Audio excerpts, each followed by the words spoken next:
നമസ്കാരം പ്രേക്ഷകരെ, ശ്രോതാക്കളെ. എന്നോടൊപ്പം ഇന്നുള്ളത് കാക്കിക്കുള്ളിലെ ഒരു കലാകാരനാണ്.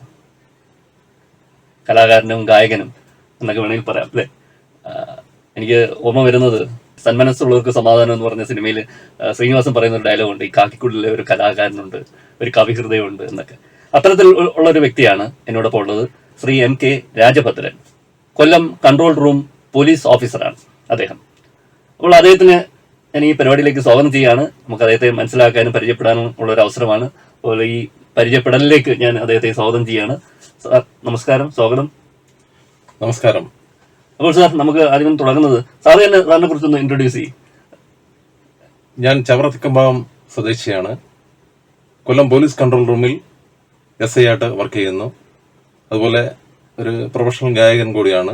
തിരുവനന്തപുരം കേന്ദ്രീകരിച്ച് മെഗാ കമ്മ്യൂണിക്കേഷൻസ് എന്ന ഒരു സമിതി ഞാൻ നടത്തുന്നുണ്ട്. ഒട്ടനവധി പ്രോഗ്രാം നടത്തിയിട്ടുള്ള ഒരു സമിതിയാണ്. നിങ്ങളോട് സംസാരിക്കാൻ ഇങ്ങനൊരു ഇന്റർവ്യൂവിന് അറ്റൻഡ് ചെയ്യാൻ പറ്റിയതിൽ എനിക്ക് വളരെയധികം സന്തോഷമുണ്ട്. ബെൻസിയർ FM എന്ന് പറഞ്ഞാൽ വളരെ ജനകീയമായ ഒരു FM ആണ്. എന്നെ ഇന്റർവ്യൂ ചെയ്യുന്നതിൽ വളരെയധികം എനിക്ക് സന്തോഷമുണ്ട്. എന്റെ ഒരു ആദ്യം തുടക്കം എന്നുള്ള നിലയിൽ ഞാൻ ചോദിക്കുകയാണ്, എന്നാണ് ഈ ഒരു ഗായകനായിട്ട് ഒരു രംഗപ്രവേശം ചെയ്തത്? സ്കൂൾ കാലത്താണോ അതോ എപ്പോഴാണ്? സ്കൂൾ തലത്തിലെ ഞാൻ പാടും. എന്നാലും കോളേജ് ലെവലിൽ എത്തിയപ്പോഴാണ് ഈ പ്രീ ഡിഗ്രി. സ്കൂൾ എവിടെയൊക്കെയാ പഠിച്ചത്? ഗുഹാനന്ദപുരം സ്കൂള്. ഗുഹാനന്ദപുരം സ്കൂൾ, അവിടെയാണ് ജന്മസ്ഥലവും. അത് തന്നെ. ഇപ്പൊ കോളേജൊക്കെ വന്നപ്പോ എവിടെയായിരുന്നു? ചവറ ഗവൺമെന്റ് കോളേജും പിന്നെ ഡിഗ്രിക്ക് ശാസ്താംകോട്ട DB കോളേജിലുമാണ് ഞാൻ പഠിച്ചത്. അവിടെ വെച്ച് ഈ പാട്ടൊക്കെ പാടും, ഒരു ഗായകനാണ് അറിയപ്പെടുന്ന. പ്രീ ഡിഗ്രി തലത്തിലൊക്കെ എല്ലാവരും ഒക്കെ അറിയുന്ന ഒരു ഗായകനായിരുന്നു ഞാൻ. എല്ലാ കോളേജ് ക്ലാസ്സുകളിലൊക്കെ പാടും. പിന്നെ ശാസ്ത്രീയമായിട്ട് ഞാൻ അഭ്യസിക്കാൻ പോയിട്ടുണ്ട്. ഗുഹാനന്ദപുരം മോഹൻദാസ് എന്ന് പറയുന്ന ഒരു വളരെ കഴിവുറ്റ ഒരു സംഗീത അധ്യാപകന്റെ കീഴിൽ എനിക്ക് പഠിക്കാൻ കഴിഞ്ഞു. അദ്ദേഹത്തിന്റെ ഇഷ്ട ശിഷ്യന്മാരിൽ ഒരാളാവാനും എനിക്ക് കഴിഞ്ഞിട്ടുണ്ട്. അന്ന് തൊട്ടേ കലോത്സവങ്ങൾ, ഇങ്ങനെയുള്ള കേരളോത്സവം, പിന്നെ മത്സരങ്ങള്, ക്ലബ്ബ് മത്സരങ്ങള്, അതുപോലെ അന്നെന്ന് പറഞ്ഞാൽ ഇങ്ങനെ ചാനൽ പ്രോഗ്രാംസ് ഒന്നും ഇല്ലല്ലോ. അതുകൊണ്ട് ഒരു കലാകാരന് വളർന്നു വരുന്നതിനൊക്കെ വളരെയധികം ബുദ്ധിമുട്ട് ഉണ്ടായിരുന്ന ഒരു കാലഘട്ടമായിരുന്നു. അന്ന് ഓണം, ക്രിസ്മസ്, ബക്രീദ് ആ ടൈമുകളിൽ ക്ലബ്ബുകൾ നടത്തുന്ന മത്സരങ്ങൾ മാത്രമായിരുന്നു അന്നത്തെ കലാകാരന്മാർക്ക് ഒരു പ്രചോദനം. അങ്ങനെ നിരവധി ആർട്സ് ആൻഡ് സ്പോർട്സ് ക്ലബ്ബുകളുടെ കലാമത്സരങ്ങളിലൊക്കെ പങ്കെടുത്ത് എനിക്ക് പ്രൈസ് കിട്ടിയിട്ടുണ്ട്. ഈ പഠനം ഒക്കെ കഴിഞ്ഞു പിന്നെ ഒരു ജോലിയിലോട്ടൊക്കെ പ്രവേശിച്ചല്ലോ, ഒരു പോലീസ് ഉദ്യോഗസ്ഥനായിട്ടൊക്കെ. അപ്പോൾ അവിടെ എങ്ങനെയായിരുന്നു ഈ ഒരു ഗായകൻ എന്നുള്ള നിലയിൽ ഈ ഉള്ളൊരു പ്രവൃത്തി കൊണ്ടുപോകുന്നത്? ഗായകനായിട്ട് എങ്ങനെ തുടരാൻ സാധിച്ചത്? ഇത് വളരെ തിരക്കേറിയ ഒരു ജീവിതമാണല്ലോ പോലീസ് ജീവിതം എന്ന് പറയുന്നത്. എല്ലാവരും പറയുന്നത് വളരെ ഇപ്പൊ 8 മണിക്കൂറിൽ കൂടുതൽ ജോലി ചെയ്യണം അല്ലെ, എപ്പോഴും ഡ്യൂട്ടി, പിന്നെ വീട്ടിലെ പ്രശ്നങ്ങള്, പ്രാരാബ്ദങ്ങള്. അതിനിടയിൽ ഒരു ഗായകനായിട്ടൊക്കെ എങ്ങനെ സമയം കണ്ടെത്തി? പോലീസിന്റെ ട്രെയിനിങ്ങിന് ചെന്നപ്പോ തന്നെ മുൻ പോലീസുകാര്, ട്രെയിനിങ് നേടിയിട്ടുള്ള പോലീസുകാര് നമ്മളുടെ നൈസർഗികമായ വാസനകളൊക്കെ മറ്റുള്ളവരൊക്കെ, കാര്യം നമ്മളെ ട്രെയിനിങ് തരുന്നവർ കണ്ടുപിടിച്ചാൽ അതൊക്കെ വലിയ പ്രശ്നങ്ങളൊക്കെ ഉണ്ടാവുമെന്നും നമ്മളെ പ്രത്യേകം മാർക്ക് ചെയ്യും എന്നൊക്കെ ഉള്ളൊരു ഭയത്താൽ പല സമയങ്ങളിൽ ഞാൻ ഒളിഞ്ഞു മാറിയിട്ടുണ്ട്. എന്നാലും ഞാനിങ്ങനെ മൂളിപ്പാട്ടുകളൊക്കെ പാടുമ്പോൾ എന്റെ കൂടെയുള്ള എന്റെ ഏറ്റവും അടുത്ത സുഹൃത്തുക്കള് തിരിച്ചറിഞ്ഞു ഞാൻ ഒരു ഗായകനാണെന്നുള്ളത്. അങ്ങനെ എല്ലാ ആഴ്ചകളിലും കൾച്ചറൽ പ്രോഗ്രാംസ് വെക്കും ഈ പോലീസിന്റെ ട്രെയിനിങ് പീരീഡിൽ. അങ്ങനെ എന്റെ കഴിവുകളൊക്കെ എന്റെ കൂട്ടുകാർ തിരിച്ചറിഞ്ഞു. പിന്നെ അത് എന്നെ വിടാതെ അവര് എന്റെ കഴിവ് പുറത്തെടുക്കുന്നതിന് വേണ്ടിയൊക്കെ ശ്രമിച്ചിട്ടുണ്ട്. എന്നാലും ഞാൻ നാട്ടില് ഇങ്ങനെയുള്ള പ്രോഗ്രാംസ് ഒക്കെ ചെയ്യുന്നു. അതൊന്നും അവർക്കാർക്കും അറിയത്തുമില്ല. എന്റെ ഈ അടുത്ത ഒരു 2017 ഒരു ഗാനമേള യൂട്യൂബിൽ കൊടുത്തപ്പോഴാണ് ഇവരെല്ലാം ഞാൻ അവർ വിചാരിച്ച കണക്കല്ല, അതിൽ മുകളിലാണെന്നുള്ളൊരു കൺസെപ്റ്റ് അവരിലെല്ലാം ഉണ്ടായി. അതുകൊണ്ട് ദുർഗാ വിശ്വനാഥനെ പോലുള്ള വലിയ വലിയ കലാകാരന്മാർക്കൊപ്പം, കലാകാരികൾക്കൊപ്പം ഗാനമേളകൾ പങ്കെടുക്കുന്നതിനും സ്റ്റേജ് ഷോകൾ ചെയ്യുന്നതിനും ഒക്കെ എനിക്ക് സാധിച്ചിട്ടുണ്ട്. അതിലൂടെയൊക്കെയാണ് എന്നെ ഒത്തിരി ഒത്തിരി ആൾക്കാർ തിരിച്ചറിയാൻ തുടങ്ങിയിട്ടുള്ളത്. അപ്പോൾ ആ സമയത്തൊക്കെ ഈ പറഞ്ഞ കോളേജിലൊക്കെ പാടുമായിരുന്നു, ഈ ട്രെയിനിങ് സമയത്ത് പാടുമായിരുന്നു. ആ സമയത്തൊക്കെ പാടിയ ഒരു കൂടുതൽ തവണ പാടിയ ഒരു പാട്ട് കാണുമല്ലോ, അതൊന്നും ഇപ്പം മൂളാവും, എന്തെങ്കിലും ഓർമ്മയിലോട്ട് വരുന്നുണ്ടോ? കോളേജ് പ്രീ ഡിഗ്രി കാലത്ത് ഞാൻ പാടിയ പാട്ടെന്ന് പറഞ്ഞാല് ധ്വനി സിനിമയില് കലാകാരൻ എന്ന് പറഞ്ഞ പാട്ട് ഞാൻ സ്ഥിരമായിട്ട് പാടുമായിരുന്നു. എന്റെ കൂട്ടുകാർക്കെല്ലാം വളരെ ഇഷ്ടമായിരുന്നു. എന്റെ അധ്യാപകരൊക്കെ വളരെയധികം ആ പാട്ടിനെ പ്രോത്സാഹിപ്പിക്കായിരുന്നു. എന്നെ ഇരട്ടപ്പൂര് പോലും ഒന്ന് ഉണ്ടായിരുന്നു, കലാകാരൻ കലാകാരൻ എന്ന് വിളിക്കുമായിരുന്നു ആൾക്കാര്. അപ്പൊ ആ ഒരു രണ്ടു വരിയൊന്നും മൂളാമോ? രതിസുഖസാരമായി ദേവി നിന്മൈ വാർത്തൊരാ ദൈവം കലാകാരൻ, കലാകാരൻ പ്രിയേ നിൻ പ്രേമമെന്നിൽ ചേർത്തൊരാ ദൈവം കലാകാരൻ. രതിസുഖസാരമായി ദേവി നിന്മൈ വാർത്തൊരാ ദൈവം കലാകാരൻ, കലാകാരൻ പ്രിയേ നിൻ പ്രേമമെന്നിൽ ചേർത്തൊരാ ദൈവം കലാകാരൻ. ഓക്കെ, അപ്പം അതാണ് അല്ലേ അന്നൊക്കെ പാടി അന്ന് പാടിയുള്ള പാട്ടുകളാണ്. ഓക്കെ, അപ്പോൾ ഈ ആൽബങ്ങളിൽ അല്ലേ കുറേയേറെ ആൽബങ്ങളിൽ ശബ്ദം നൽകി. അപ്പോൾ പ്രമുഖ സംവിധായകരോടൊപ്പം പ്രവർത്തിക്കാനുള്ള ഒരു അവസരം ഉണ്ടായി കിട്ടിയിട്ടുണ്ട്. അപ്പൊ അതിനെ കുറിച്ചൊക്കെ ഒന്ന് പറയാം, അനുഭവങ്ങളെ കുറിച്ചൊക്കെ. ആരൊക്കെയാണ് പ്രമുഖ സംവിധായകർ, സംഗീത സംവിധായകർ, അതിനെ കുറിച്ചൊക്കെ ഒന്ന്. ഞാൻ ഏറ്റവും കൂടുതൽ ആരാധിച്ച ഒരു കലാകാരനുണ്ടായിരുന്നു, ശ്രീ ഇടവ ബഷീർ. ഗാനമേളകളുടെ ശില്പി, അതായത് ആധുനിക ഗാനമേളകളുടെ ശില്പി. പണ്ടെന്ന് പറഞ്ഞ ഗാനമേളകളിൽ ഗായകർ ഇരുന്ന് പാടുന്ന സമ്പ്രദായമായിരുന്നു.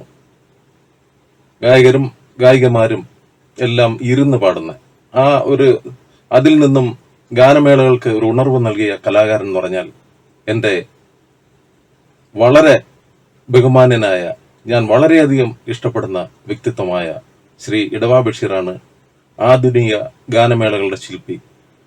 അദ്ദേഹത്തിന്റെ ഏറ്റവും ഇഷ്ടപ്പെട്ട വ്യക്തികളിൽ ഒരാളാവാൻ എനിക്ക് കഴിഞ്ഞത് എനിക്ക് എൻ്റെ ജീവിതത്തിൽ ഏറ്റവും വലിയ സന്തോഷങ്ങളിലൊന്നാണ്.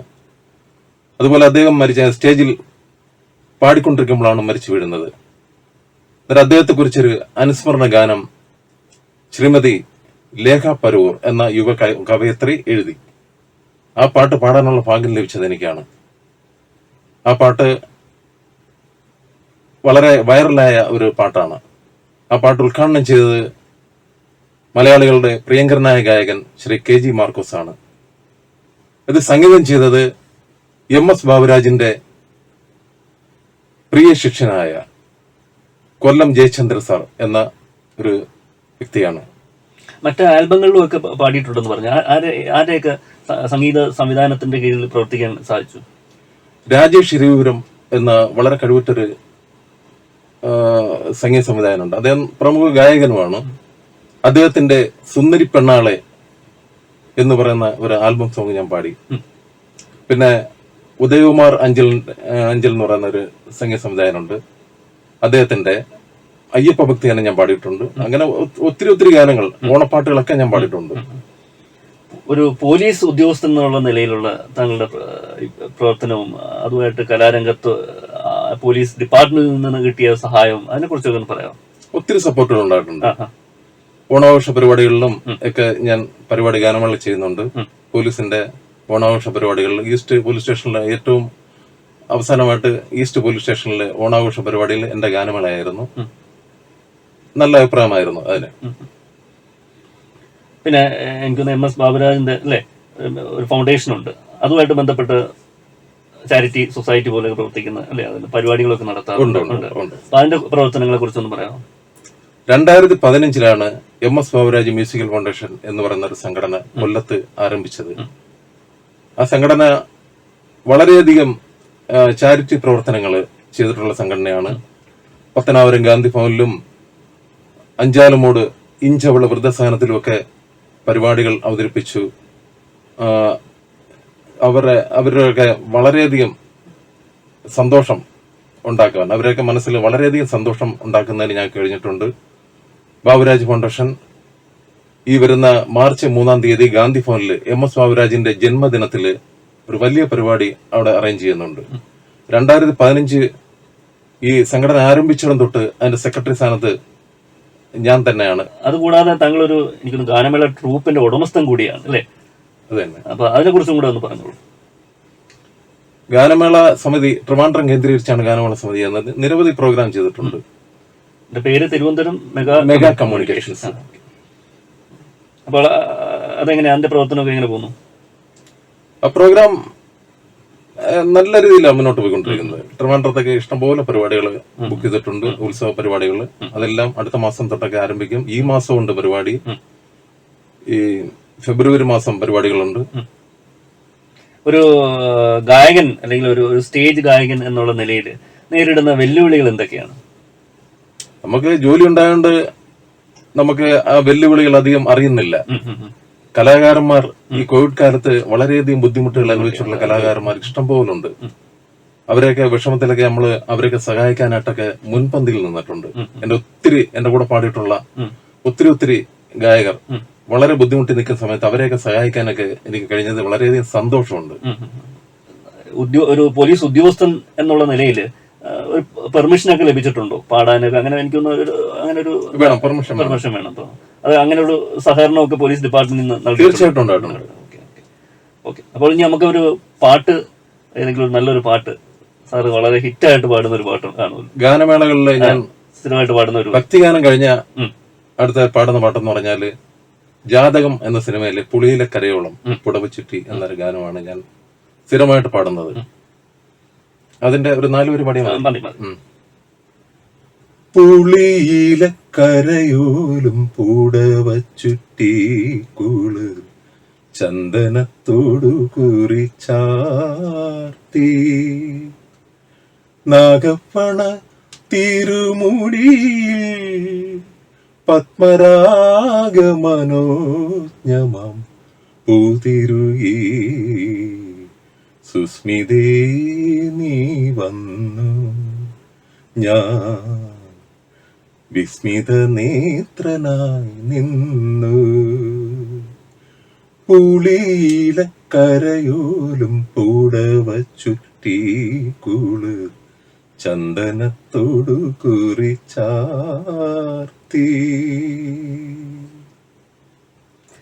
എനിക്കൊന്ന് കുടുംബത്തെ കുറിച്ച് പറഞ്ഞില്ല, കുടുംബത്തെ കുറിച്ച് ഒന്ന് 2 വാക്ക് പറഞ്ഞിട്ട്. ഞാൻ തിരുമുല്ലവാരത്താണ് താമസിക്കുന്നത്. എന്റെ വൈഫ് സിന്ധു ഒരു ഹൗസ് വൈഫാണ്. ജോലി നല്ല വെൽ എഡ്യൂക്കേറ്റഡ് ആണ്, പക്ഷെ ജോലിയൊന്നും നേടാൻ പറ്റിയില്ല. മോൻ ഇൻഫന്റ് ജീസസ് സ്കൂൾ പഠിച്ചതിന് ശേഷം ഡിഗ്രിക്ക് അയത്തിൽ SN പബ്ലിക് അതിന്റെ സ്വാശ്രയ കോളേജ് ഉണ്ട്, അവിടെ ഇംഗ്ലീഷ് 2ാം വർഷ ബിരുദ വിദ്യാർത്ഥിയാണ്. അഭിഷേക് ആർ ഭദ്രൻ. അതാണ് കുടുംബം അല്ലെ? അപ്പോൾ ഇനി വരുന്ന ഒരു യുവ ഗായകരൊക്കെ ഉണ്ടല്ലോ, ഈ സ്റ്റേജ് ലക്ഷ്യമാക്കി മുന്നേറുന്ന കുറെ ഗായകരൊക്കെ കാണുന്നു, അവരോട് എന്താണ് പറയാനുള്ളത് സാറ്? ഇത് വളരെ പ്രാക്ടീസോട് കൂടി കൊണ്ടുപോണ്ട ഒരു പരിപാടിയാണ് കലാരംഗം എന്ന് പറഞ്ഞത്. കലാരംഗം എന്ന് പറഞ്ഞാൽ നമുക്ക് കിട്ടിയ കഴിവിനെ നമ്മൾ സാധകം ചെയ്ത് മിനുസപ്പെടുത്തിയെടുത്താലേ ഈ കലാരംഗത്ത് പിടിച്ചു നിൽക്കാൻ കഴിയുള്ളൂ. എല്ലാവരും നല്ലപോലെ പ്രാക്ടീസ് വേണം. എനിക്ക് എന്റെ ചുരുങ്ങിയ സമയം കൊണ്ട് ഞാൻ വളരെ സമയം പ്രാക്ടീസിന് വേണ്ടി കണ്ടെത്തുന്നുണ്ട്. എന്നാലേ നമുക്ക് ആ ഫീൽഡിൽ പിടിച്ചു നിൽക്കാൻ പറ്റത്തുള്ളൂ. നമ്മള് പെട്ടെന്ന് ചാടിക്കേറിയ ഒരു പാട്ട് പാടിയാലൊന്നും അത് ശ്രോതാക്കള് സ്വീകരിക്കും എന്ന് നമുക്ക് ആ ഒരു അഹങ്കാരത്തോടുകൂടി നമ്മൾ നീങ്ങരുത്.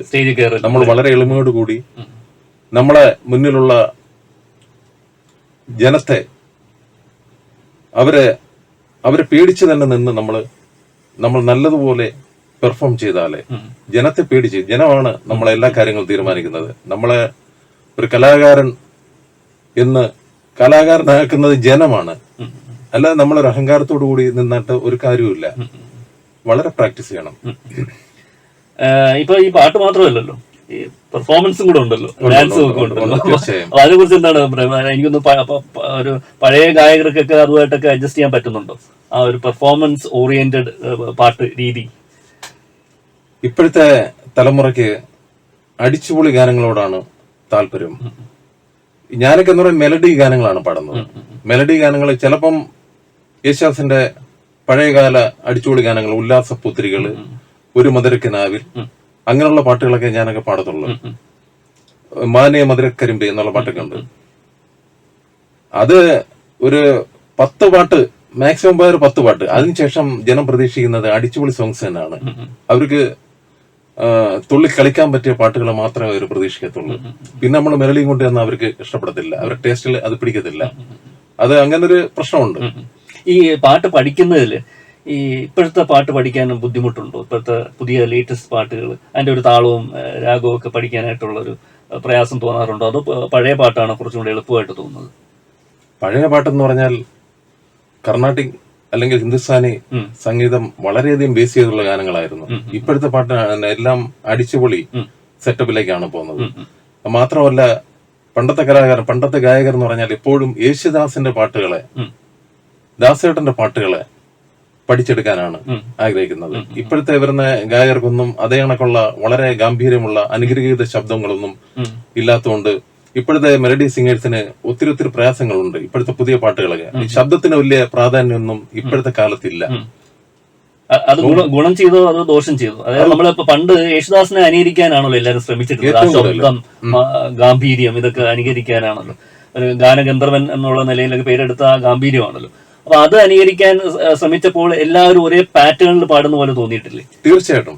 ഇപ്പൊ വളരെ വ്യത്യസ്തമായ രീതികളും സൗണ്ടുകളും ഒക്കെ വരുന്നില്ല. അത് തന്നെ എല്ലാം ഒന്നിനൊന്ന് വ്യത്യസ്തമായ ബാക്ക്ഗ്രൗണ്ട് മ്യൂസിക്കിന് പ്രാധാന്യം കൊടുത്തുള്ള പാട്ടുകളാണ് ഇപ്പൊ ഏറ്റവും കൂടുതൽ ഇറങ്ങുന്നത്. ആ പാട്ടിനൊന്നും നിലനിൽപ്പില്ല. ഇപ്പൊ എന്താ പറയാ, പണ്ടത്തെ ഗാനങ്ങള്, എന്റെ കൊച്ചുനാൾ തൊട്ട് കേൾക്കുന്ന ഗാനങ്ങൾ സന്യാസിനെയൊക്കെ ഇന്നും സന്യാസിനി ആവശ്യപ്പെടുന്ന ശ്രോതാക്കളുണ്ട്. പക്ഷെ ഇന്നത്തെ പാട്ട് കൂടിപ്പോയാൽ 1 വർഷം 2 വർഷം, അതിൽ കൂടുതലൊന്നും മുന്നോട്ട് നീങ്ങത്തില്ല. അതാണ് ഇപ്പോഴത്തെ പാട്ടിന്റെ ഒരു കുഴപ്പം. ലൈഫില്ല പാട്ടുകൾക്ക്. ഈ പുതിയ സംഗീത സംവിധായകരുടെ പാട്ട് പഠിപ്പിക്കുന്ന രീതിയിൽ വ്യത്യാസം കാണുന്നുണ്ട് പഴയ സംവിധായകരുമായിട്ട് കമ്പയർ ചെയ്യുമ്പോൾ, ഒരു തുലനം ചെയ്യുമ്പോൾ അവർ എങ്ങനെയാണ്? പണ്ട് പാട്ട് എഴുതിയതിന് ശേഷമാണ് സംഗീതം ചെയ്യുന്നത്. ഇപ്പൊ അങ്ങനല്ല. ഇപ്പൊ ഏറ്റവും കൂടുതൽ ഞാൻ കേട്ടിട്ടുള്ളത് ട്യൂൺ ചെയ്തതിനു ശേഷം അതിനനുസരിച്ച് പാട്ട് എഴുതുന്ന ഒരു സിസ്റ്റമാണ് ഇപ്പോൾ ഉള്ളതെന്നാണ് ഏറ്റവും കൂടുതൽ അറിയാൻ കഴിഞ്ഞിട്ടുള്ളത്. അത് പാട്ടിന് ഏറ്റവും കൂടുതൽ ദോഷം ചെയ്യും. ഇപ്പൊ ദേവരായ മാഷും MS ബാബുരാജ് മാഷും ഒക്കെ ചെയ്ത കണക്കുള്ള ദക്ഷിണാമൃത സ്വാമികളൊക്കെ ചെയ്ത ആ രീതികളൊന്നും അല്ല ഇപ്പോൾ ഉള്ളത്. അവരെന്ന് പറഞ്ഞാൽ ഏറ്റവും കൂടുതൽ സംഗീതമായിട്ട് ഏറ്റവും കൂടുതൽ ബന്ധം പുലർത്തിയിരുന്ന സംഗീത സംവിധായകരായിരുന്നു. ഇപ്പോൾ ഉള്ളതിൽ ഏറ്റവും നമ്മുടെ കൊല്ലം സ്വദേശിയായ ശരത് സാറിന്റെ, അദ്ദേഹത്തിന് വളരെ സംഗീതത്തിൽ വളരെ അഗാധമായ പാണ്ഡിത്യമുണ്ട്. അദ്ദേഹത്തിന്റെ ഗാനങ്ങൾക്ക് ഇന്നും ജീവനുണ്ട്. അത് ഈ അടുത്ത കാലത്ത് ഏകദേശം ഒരു കുറെ വർഷങ്ങൾക്ക് മുമ്പ് ഇറങ്ങിയ ശ്രീരാഗമോ എന്ന ഗാനം ഇപ്പോഴും ഈ പാട്ടുകളുടെ ഇടയിലും പിടിച്ചു നിൽക്കുന്ന പറയാം അദ്ദേഹത്തിന്റെ സംഗീതത്തിന്റെ ക്വാളിറ്റിയാണ്. അതുപോലെ M ജയചന്ദ്ര സാറ്, അവരുടെ പാട്ടുകൾക്കൊക്കെ ഇപ്പോഴും ജീവനുണ്ട്. ഈ ആധുനികമായിട്ടുള്ള ഇൻസ്ട്രുമെന്റ്സിന്റെ ഉപയോഗം, അതിനെക്കുറിച്ച് എന്താണ്? അത് സംഗീതത്തിന് ഗുണം ചെയ്യുന്നുണ്ടോ അതോ പഴയ ഇൻസ്ട്രുമെന്റ്സിൽ നിന്ന് വ്യത്യസ്തമാണല്ലോ? ഇലക്ട്രോണിക് സംഗീതമാണല്ലോ നമ്മളിപ്പോൾ കൂടുതലും കേൾക്കുന്നത്. അതിനെക്കുറിച്ച് എന്താണ് താങ്കളുടെ അഭിപ്രായം? പണ്ടെന്ന് പറഞ്ഞാല് പാട്ടിനാണ് പ്രാധാന്യം. പാട്ടിന്റെ അതിനാണ് പ്രാധാന്യം. പക്ഷെ ഇന്ന് ഇൻസ്ട്രുമെന്റ്സിന്റെ ദുരുപയോഗം ഒക്കെയാണ് കയറി വരുന്നത്. ഇതിനകത്ത് ഈ ഒരു സ്വാധീനം, ഈ സംഗീത വഴിയിലോട്ട് വരാനായിട്ടുള്ള ഒരു സ്വാധീനം എവിടെ നിന്നാണ് ഉണ്ടായത്? അത് വീട്ടിൽ ആർക്കെങ്കിലും ഈ സംഗീതമായിട്ട് ബന്ധം ഉണ്ടായിരുന്നോ? അല്ലെങ്കിൽ എങ്ങനെയാണ് ഈ ഒരു സംഗീത അഭിരുചി ഉണ്ടായത്? എന്റെ വീട്ടിലെ എന്റെ അച്ഛന്റെ സഹോദരങ്ങളൊന്നും ഈ കലാരംഗോട്ട് യാതൊരുവിധ ബന്ധവും ഉള്ള വ്യക്തികളല്ല. പക്ഷെ അച്ഛന്റെ അച്ഛൻ ഒരു മൃദംഗ വിദ്വാനായിരുന്നു. പണ്ടെന്ന് പറയാൻ കലാകാരന്മാർക്ക് ഈ കലാരംഗം കൊണ്ട് ഉപജീവനം നടത്താൻ പറ്റാത്തൊരു കാലത്ത് അദ്ദേഹം തന്റെ ദാരിദ്ര്യത്തിലും കലാകാരൻ എന്ന രീതിയിൽ വളരെ ശോഭിച്ച ഒരു വ്യക്തിയാണ് ചവറ സ്വദേശിയായ മണ്ണാടിക്കൽ കൃഷ്ണൻ എന്ന് പറയുന്ന എന്റെ അച്ചാച്ചൻ. എന്റെ അച്ചാച്ചൻ പ്രഗത്ഭ ആർട്ടിസ്റ്റുകളായ ഗാനഗന്ധർവൻ ശ്രീ ദാസേട്ടന്റെ അച്ഛൻ ശ്രീ അഗസ്റ്റിൻ ജോസഫിന്റെ പിന്നണി വരെ വായിച്ചിട്ടുള്ളതാണ്. അതുപോലെ സാംബശിവൻ സാറിന്റെ, അദ്ദേഹത്തിന്റെ കഥാപ്രസംഗ വേദികളിൽ മൃദംഗം വായിച്ചിട്ടുണ്ട് അദ്ദേഹം.